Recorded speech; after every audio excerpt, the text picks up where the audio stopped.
Buenas tardes, amable auditorio, radio escuchas de todas partes del mundo que nos han hecho hasta ahorita en este 15º programa, nos han hecho el favor de escucharnos.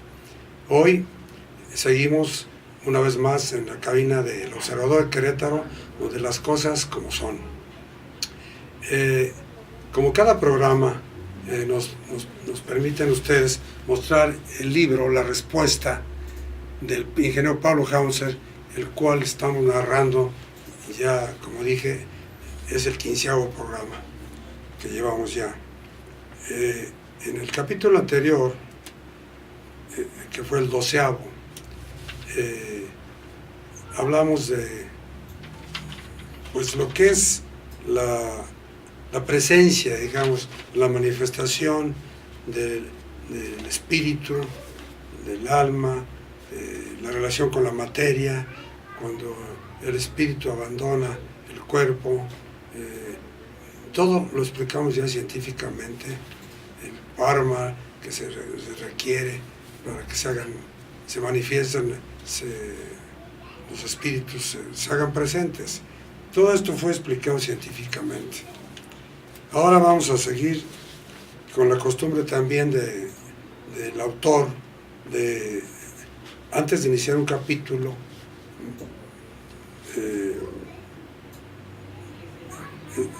que nosotros les expliquemos, les narremos los pensamientos o las citas que él escogió. Del libro de la vida verdadera, por ejemplo, vamos a decirles que el amor es la potencia inmutable que mueve el universo. Es el principio y la esencia de la vida. Otra cita que nos pone aquí es: cuando una persona no se siente impactada con la teoría cuántica, es porque no la entiende. Niels Bohr. Bueno, el título de este capítulo, y entrando en materia, es Biogenética Cuántica.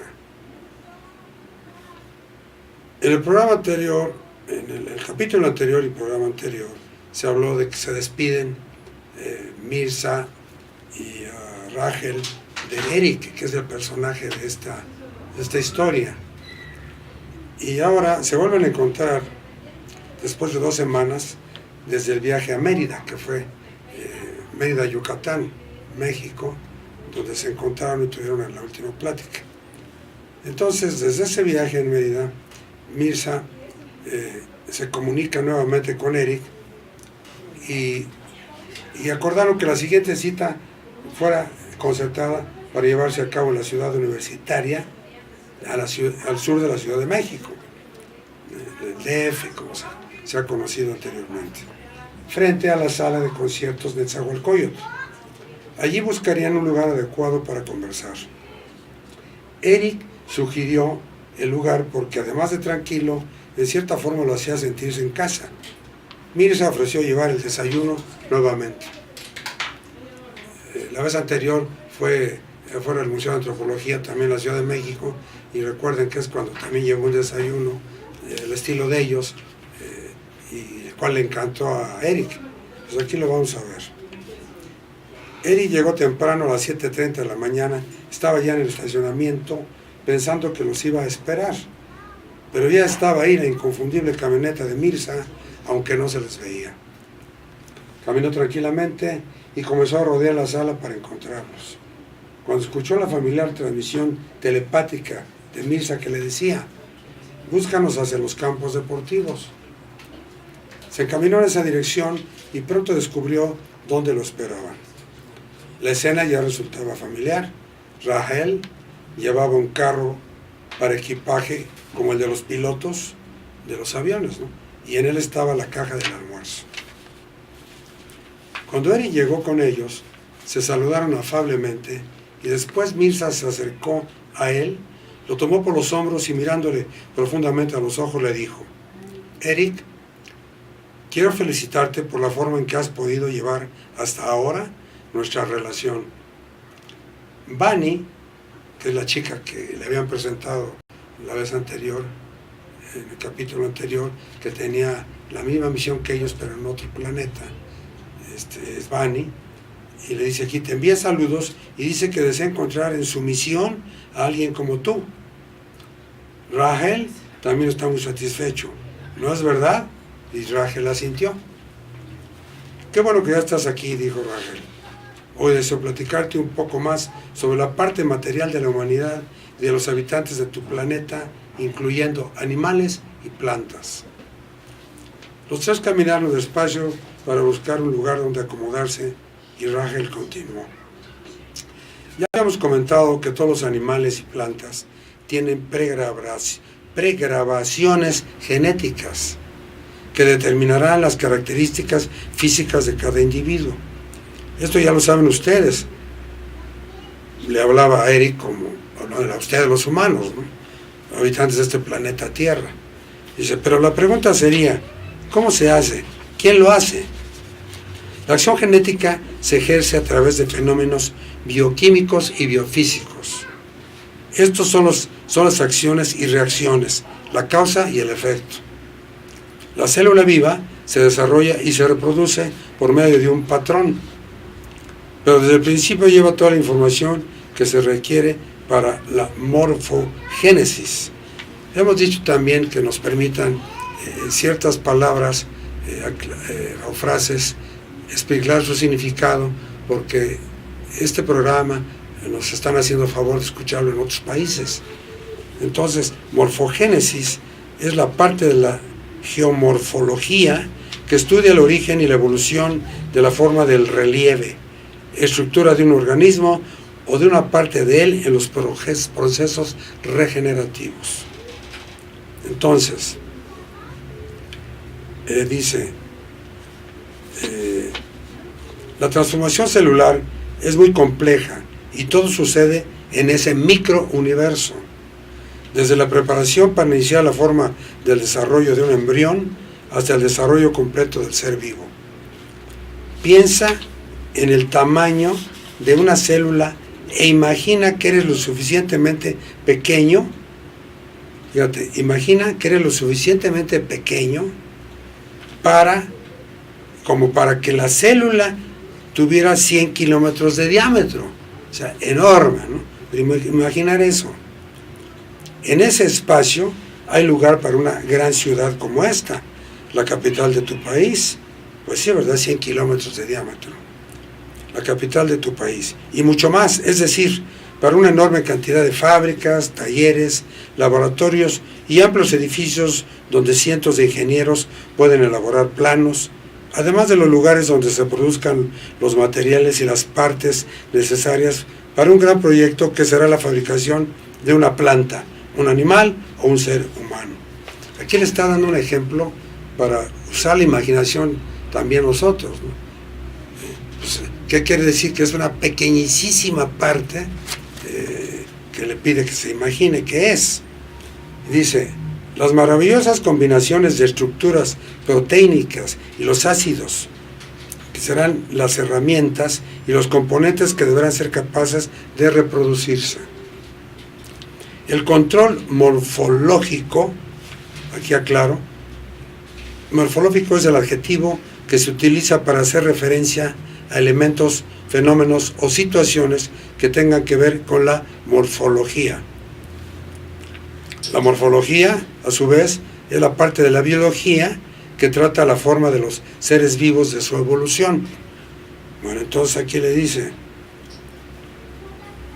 el control morfológico es una característica biológica de origen genético, principalmente la morfogénesis de un ser vivo, implica la forma y el desarrollo de los órganos y sistemas de su cuerpo y comienza con la primera célula que lo formará, que es el óvulo fecundado.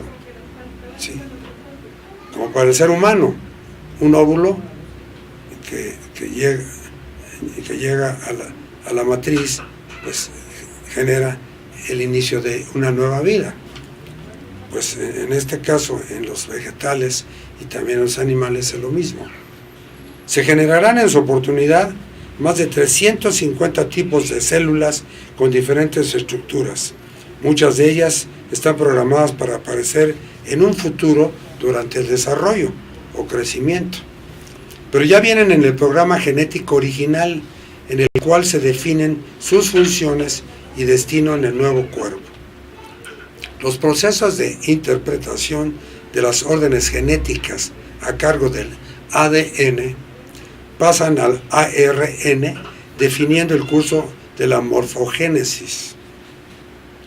Ya explicamos qué quiere decir esto. Desde la primera célula están listos los planos, especificaciones e instrucciones del proyecto completo hasta sus más pequeños detalles, inclusive las fallas que aparecerán en el individuo adulto ocasionando enfermedades y que vienen ya desde su origen genético inicial.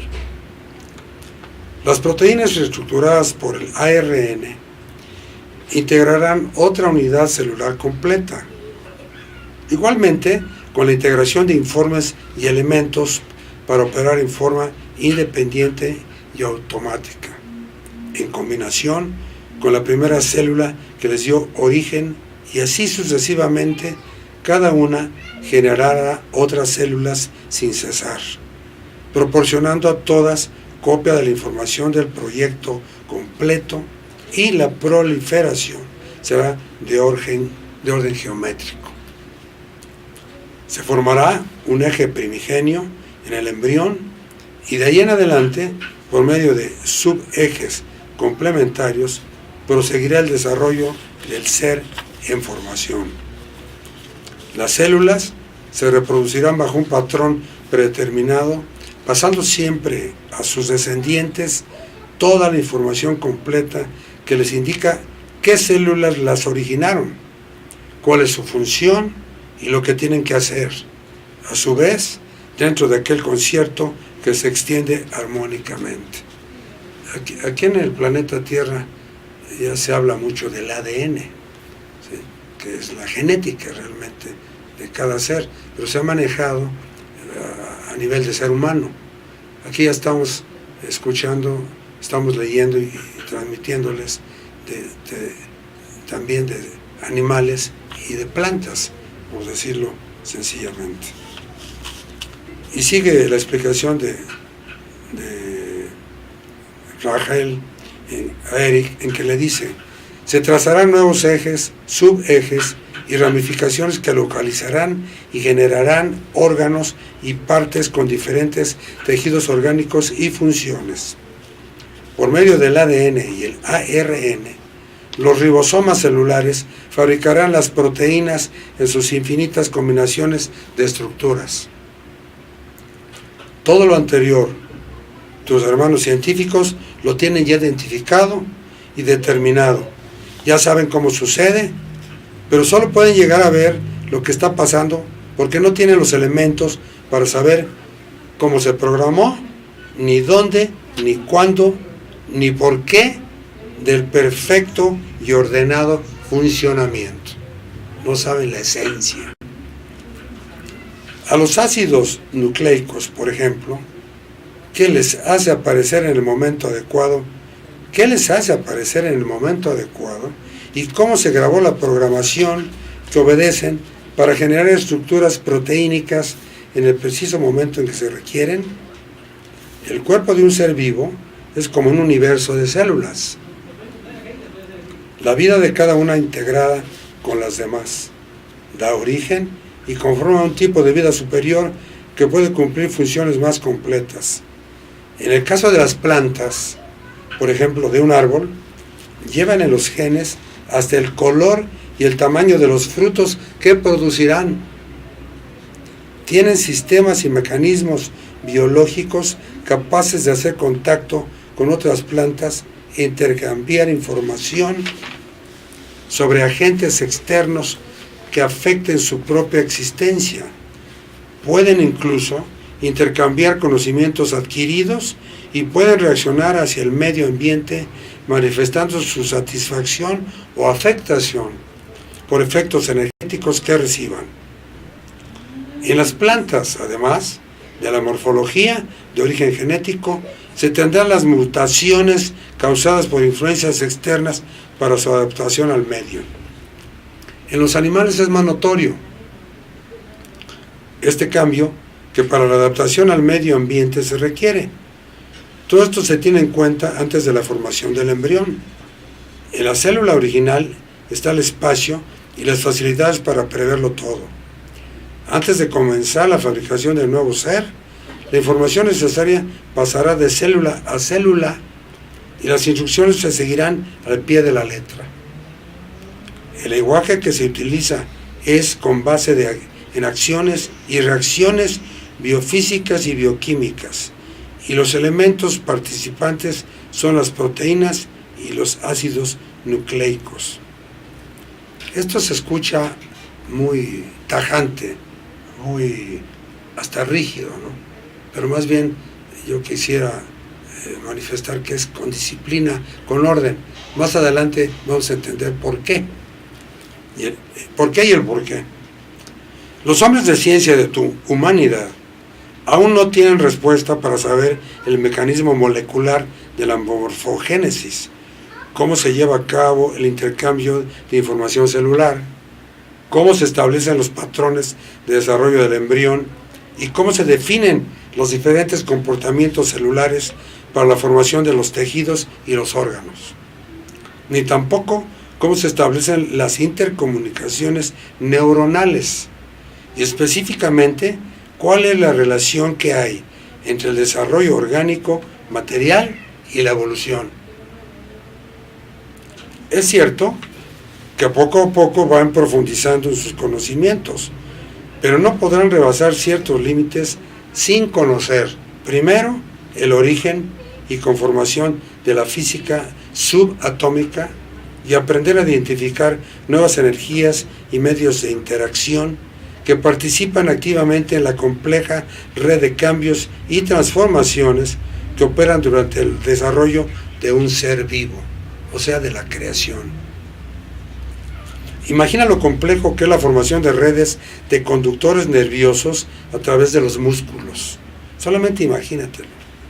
Los anclajes de estos en el sistema óseo estructural, las arterias y vasos capilares para la irrigación sanguínea.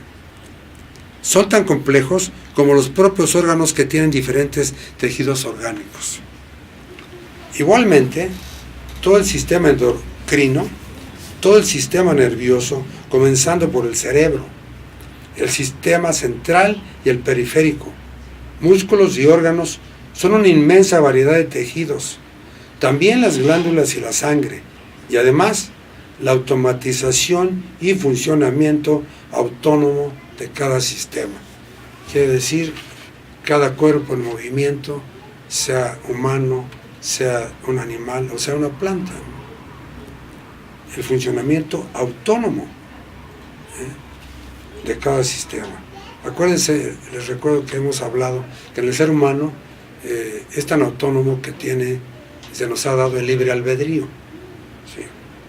Bueno, durante la gastrulación, que es cuando la célula original comienza a dividirse para iniciar la formación del embrión, las células sufren transformaciones internas de sus partes para formar el huevo, el cual es ya una supercélula que contiene las asimetrías que darán origen a los ejes de desarrollo y crecimiento. Este desarrollo y las transformaciones de las células, el huevo, el embrión y el ser completo, rebasan la capacidad actual del hombre de la Tierra. Le es incomprensible todavía, pero para eso los hermanos mayores han venido a ayudarnos para que no nada más los científicos, sino que todo el ser humano, los habitantes de este planeta, entendamos todo esto que se nos está diciendo en este libro. El esfuerzo por comprender el origen de la vida debe llevar al hombre a este convencimiento, y el solo hecho de aceptarlo así, conscientemente, será un gran paso, pues todo lo que se descubra le hará ver la similitud entre el micro y el macrocosmos. Diría para arriba y para abajo, ¿no? Como dicen también, lo que es arriba es igual a abajo, pero aquí le llamamos correctamente el micro y macrocosmos. Y comprenderá que las leyes naturales son divinas, perfectas e invariables. Por el momento no podrán ir mucho más allá y en la profundización de las ciencias en todos los campos. Pero el límite de lo que alcancen a comprender llevará a tus hermanos al convencimiento de lo que te estoy diciendo. Los científicos son como un grupo de bebés, cada uno gateando, está absorto en seguir una línea de luz en el piso. Pero como las líneas que siguen convergen en un punto, llegará un momento en que al juntarse se detendrán y entonces podrán mirar hacia arriba para ver de dónde les llega la luz de la verdad, del conocimiento, de la creación. Podrán ver así, con los ojos de su entendimiento, a Dios. ¿Se acuerdan que les hablé de que los habitantes del planeta que ahí viene, Nibiru, que se les llama los Anunnakis, se dirigen a Dios como el creador de todo, el hacedor de todo? Aquí, en este caso, estos hermanos que llegaron a instruir a Eric ya usan la palabra Dios. Por eso dice, entendimiento a Dios. Y aquí viene este párrafo muy interesante. Dios no es una persona, es el universo creado por Él, y el cielo es todo donde Él está, y está también en nosotros mismos porque somos parte de Él, y Él es la creación de nuestra realidad. La cuarta dimensión es solo una de las dimensiones que tendremos que comprender y conocer al ir elevándonos mediante la evolución. Aquí hago un paréntesis de ser hablado o narrado anteriormente, que estamos en tercera dimensión y estamos en el tiempo de pasar, el final de la tercera era, y coincide con la tercera dimensión, y que aquellos espíritus con su materia que hayan alcanzado la evolución suficiente pasarán a la cuarta dimensión, y es a la que se refiere aquí, que al comprender y conocerse, al ir elevándose, llegarán a esta cuarta dimensión. Bueno, con lo anterior espero que comprendas que la cuarta dimensión está íntimamente unida a nuestra tercera dimensión, ¿sí? Interactuando se complementan. ¿Cómo? Por las energías que el alma nos proporciona, por ejemplo, en las esferas mentales. Mirza tenía listo el desayuno y Rahel dio un respiro a Eric.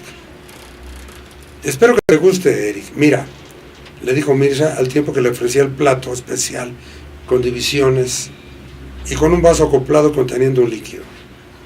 Se acomodaron y comenzaron a tomar los alimentos que llevaba Mirza. Eric vio el vaso, lo tomó y dio un sorbo. Enmarcó las cejas sorprendido y exclamó: «Está exquisito, ¿es agua?». Rahel sonrió y le transmitió mentalmente: agua pura y cristalina como la que ustedes deberían tener siempre. Eric confirmó que en efecto era cristalina y transparente, fresca y con un sabor que nunca hubiera imaginado que tendría el agua pura. Al probar la crema de verduras, tuvo que admitir también su delicadeza y sabor. Recordando lo que había visto en su viaje, recuerden que cuando fue al planeta aquel a recibir las lecciones, tuvo que admitir también su delicadeza. Y recordando lo que había visto en su viaje, le preguntó a Rahel si la comida era de allá. «No», le contestó Mirza, no tenemos el alimento de tan lejos.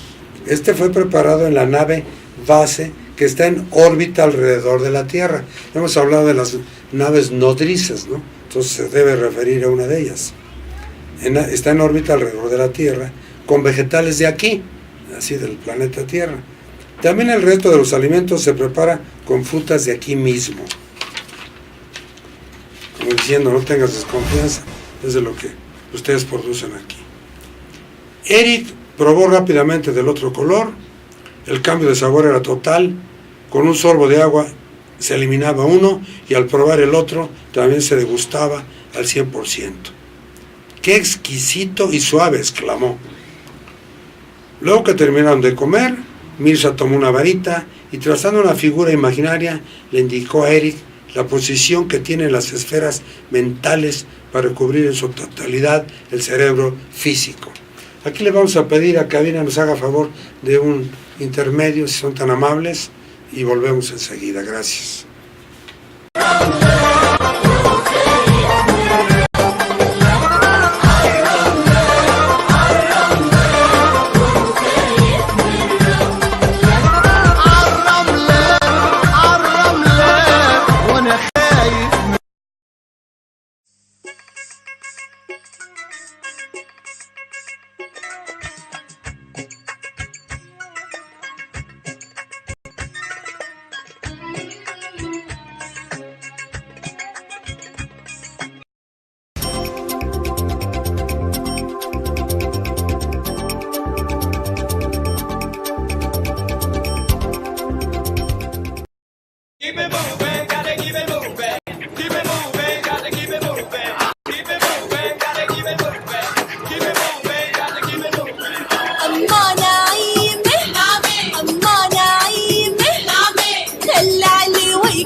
Aquí estamos nuevamente, gracias por su paciencia, proseguimos.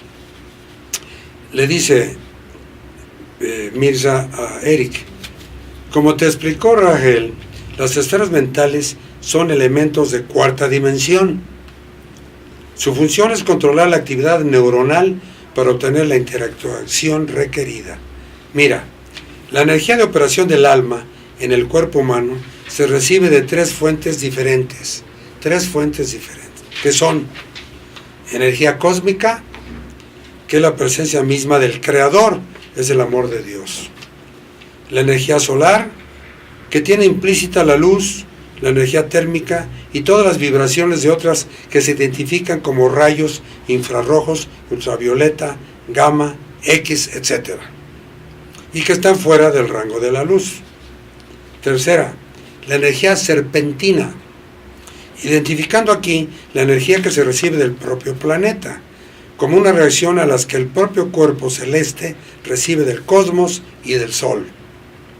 Cada una de estas energías es captada por uno de los sentidos espirituales en la misma forma que el cuerpo percibe diferentes rangos de vibraciones por sus sentidos físicos, como la luz por los ojos, el sonido por los oídos, la temperatura por el tacto, etc. Podríamos decir que son los sentidos, los 5 sentidos que tenemos, ¿no?, los humanos. Todas las percepciones mencionadas se traducen en señales electrónicas y así se transmiten al cerebro para su identificación. Las vibraciones que recibe el alma las detecta a través de los chakras, que, como recordarás, son sus sentidos. Los sentidos espirituales son 7 y los discutiremos, porque es oportuno y necesario hacerte saber con qué tipo de energía operarán las esferas mentales. Vamos a ampliar un poco los conceptos que recibiste del maestro Junior Kinnell en tu viaje, o sea, en la visita que hizo, recuerden, al planeta que lo llevaron. En el curso de la mecánica cuántica aprendiste que la partícula esencial, el origen de las combinaciones que llevan a la formación de las partículas subatómicas, es el partón. Recuerden que el partón se forma de una serie de elementos. Y recuerdas que este es la integración en forma esferoidal de un conjunto de cadenas formadas por ramas de diferentes números de tetraedros cada una. Figuras geométricas, ¿se acuerdan? El partón a su vez se integrará con otros partones para formar otras partículas. Esta unidad tiene un diámetro de 10 a la 18ª potencia de una micra, o sea, pequeñísimo, por usar una expresión. Esto es una trillonésima de micra,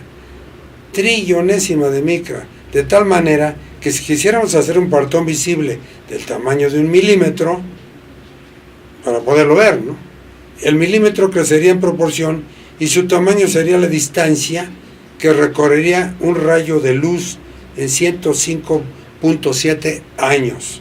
O sea, 1.000 billones de kilómetros.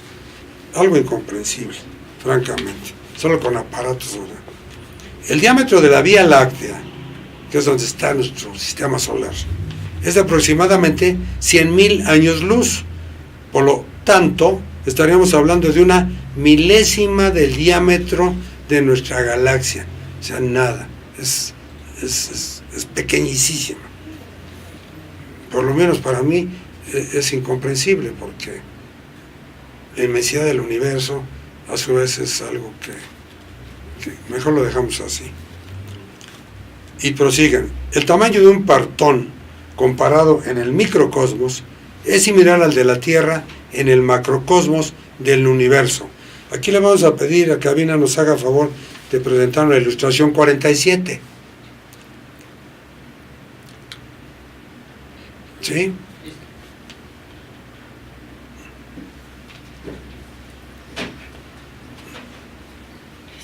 La ilustración 47. ¿Ya la tenemos? Perfecto, es que no la veía, disculpen. Bueno, aquí vemos que si un partón, dándole imaginariamente, diría, en el círculo que están viendo, la P, le damos 1 milímetro de diámetro, equivale a que 1 milímetro tenga el tamaño de la Vía Láctea. Todo es imaginación para poder comprender. A la derecha de la ilustración vemos también imaginariamente 100.000 años luz, o sea, la distancia de esa Vía Láctea. Y es donde estamos dando la imaginación de 1 milímetro, ¿sí? Entonces, esta gráfica, esta ilustración nos ayuda a entender un poco más el ejemplo que nos están dando. O sea, es disminuir, pero tremendamente, disminuir y dándole al partón el tamaño de 1 milímetro, ¿sí? Y es por eso que dice que equivale a que 1 milímetro tenga el tamaño de la Vía Láctea, sabiendo que la Vía Láctea, ¿verdad?, tiene aproximadamente 100.000 años luz, ¿sí?, de distancia, de tamaño. Entonces, comparado con el milímetro imaginario que estamos viendo, pues prácticamente, francamente, pues es nada o incomprensible. Bueno, proseguimos. Dependiendo de las ramas que integran las cadenas que constituyen el partón, se determinan las energías que se manifestarán, las características de polaridad, el número de partones que integrarán cada partícula y las características que tendrá cada energía. Como ya vimos, los partones al unirse entre sí forman conjuntos de 2, 4, 6, 8 y 12 partones. También esos conjuntos tienen características específicas y son la base para la conformación de las llamadas cadenas parálficas y las analfas, que son las unidades de archivo que funcionan en las neuronas cerebrales, en cierta forma el equivalente de los bits de una computadora. Le pedimos a Cabina si puede retirar la gráfica, porque vamos a presentar una nueva, que es el cuadro número 8, si es tan amable, Cabina. Bueno, Uno de los conjuntos, por un producto de la agrupación de partones, son los fastenes, que también al agruparse dan origen a los diferentes tipos de manifestaciones de energía que llamamos electricidad. La electricidad es el resultado de la unión de fastenes energéticos y dependiendo del tipo de fastenes, se integrarán también los tipos de energías llamadas térmica, lumínica, cinética, magnética, estática, neutra o inerte y pulsante o alterna. En este cuadro 8 que nos están presentando en la pantalla, podemos ver el esquema de los diferentes tipos de electricidad. Ahí vemos del lado izquierdo, en los títulos arriba, el nombre, el símbolo, la acción y la unión. Empezando por el primero, Dum Quali, tiene su símbolo, pues que ellos lo tienen designado así, su acción es térmica y la unión que significa en resonancia. El siguiente es Dum Quar, el símbolo pues es, como ven ustedes, dos como triángulos equiláteros, su acción es lumínica y su unión es en resonancia. El tercer renglón nos muestra el nombre de electrón, su símbolo es una E, su acción es cinética y su unión es corriente directa. El siguiente es Cum, con K, su símbolo, ustedes lo están viendo, es una cuerda amarrada con un triángulo equilátero en el centro, su acción es magnética, su unión es en armonía. El siguiente es Quemio, con K, su símbolo pues es un triángulo equilátero, en el centro tiene como si fuera un alambrito unido, su acción es estática y su unión es también en armonía. El siguiente es el neutrón, su símbolo es la N, su acción es neutra o inerte, como lo dijimos, y la unión es paralela en equilibrio. Y por último tenemos el Cor, con K, cuyo símbolo es un círculo en puntos intermedios y su acción es pulsante o alterna y su unión es paralela en equilibrio. Bueno, seguimos. Retiramos el cuadro, por favor, cabina, y seguimos. De los fastenes eléctricos obtendremos los electrónicos. De los electrónicos, la energía radial o plasmática. Las unidades energéticas a partir de las agrupaciones esferoidales se llaman cuanta y según la forma en que se agrupan tendremos cuanta eléctricos, electrónicos y plasmáticos. Cada uno de estos cuanta, con Q, está formado por la integración de dos cuanta del anterior, es decir, tenemos que dos cuanta energéticos es igual a un cuanta eléctrico. De dos cuantas eléctricos tenemos un cuanta electrónico y de dos cuantas electrónicos tenemos un cuanta plasmático. En forma similar, las analfas se unen en forma de pirámides y dependiendo del número de lados en la base, será la valencia de las partículas resultantes que formará. Todo lo anterior, aunque más detalle, le dice Ragel a Eric, ya lo viste en tu visita con el profesor Klinel, allá en el planeta donde lo llevaron. Y como puedes darte cuenta, hay todo un universo completo en el microcosmos, similar al que ves en el cielo, en formas, tamaños y distancias, y ambos se rigen por las mismas leyes naturales. ¿Sí? Decíamos el macro y el microcosmos, pues es lo mismo, porque se rigen por lo mismo, por las mismas leyes naturales, que ya dijimos quién las, como le explicaron, quién las creó, ¿verdad? El hacedor de todo. ¿Comprendes ahora por qué te dijimos que la ley que unifica la mecánica cuántica y la cosmología es Dios?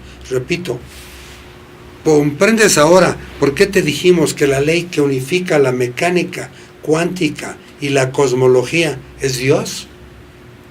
porque estas son las representaciones de su divinidad todopoderosa. Fíjate, además, como las otras dimensiones que nos afectan directamente en lo material y en lo espiritual, tienen el mismo origen energético que las que integran nuestro cuerpo físico y espiritual. ¿Comprendes ahora el porqué de la explicación? Porque todo esto es la racionalización de nuestro ser. Nuestro verdadero yo es espiritual en quinta dimensión. Y este cuerpo material, que es nuestro vehículo de evolución, es deleznable tercera dimensión. Yo entiendo esto, quizá el autor me pueda explicar mejor, como que desde que iniciamos, del origen que haya sido, como se explicó anteriormente en parte, pero lo que cada quien se puede imaginar, vamos evolucionando. Y obviamente que empezamos antes de primera dimensión y hemos ido a través de las reencarnaciones, acuérdense, sé que ya hablamos de eso, pues hemos ido evolucionando, ¿sí? Y hemos ido avanzando de dimensión.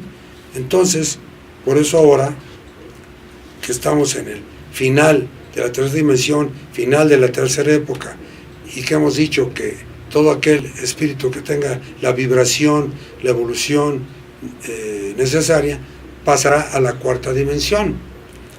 Y si aquí usan la palabra de deslineable, pues es porque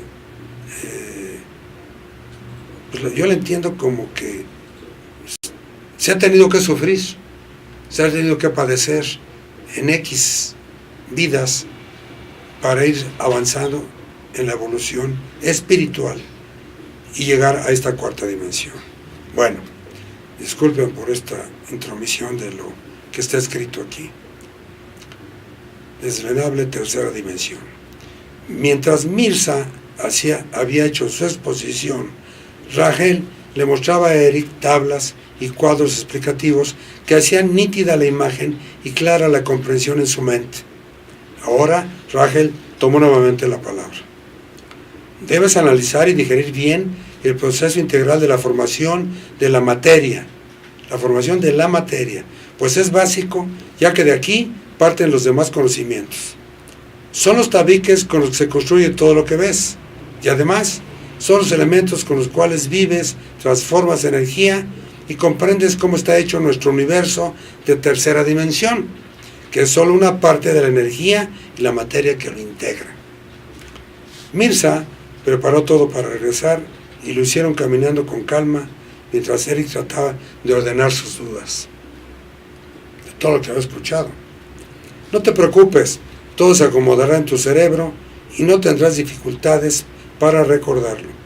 Pero piensa que todo esto es la base de lo que veremos después, le dijo Rahel al despedirse. Después de que Mirza y Rahel abordaron la camioneta y se fueron, Eric se quedó en su automóvil un rato, tratando de acomodar los conceptos en su mente. No era fácil comprender toda la información en poco tiempo, pero comprendía que era necesario hacer el esfuerzo antes de que pudiera darse una nueva entrevista. Con esto terminamos este capítulo y yo también los invito a que hagan más que un esfuerzo pues para tratar de entender todo lo que hemos escuchado. Les agradezco su paciencia, su comprensión. Los esperamos la próxima semana a las 18:30 horas. No sé en cada país la hora que sea, pero de algunos países muy lejanos que estamos enterados que reciben esta señal, pues les agradecemos doblemente o triplemente porque son horas de la madrugada y si hacen el esfuerzo de escucharnos, se los agradecemos. Muchas gracias, Dios los bendiga y hasta la próxima.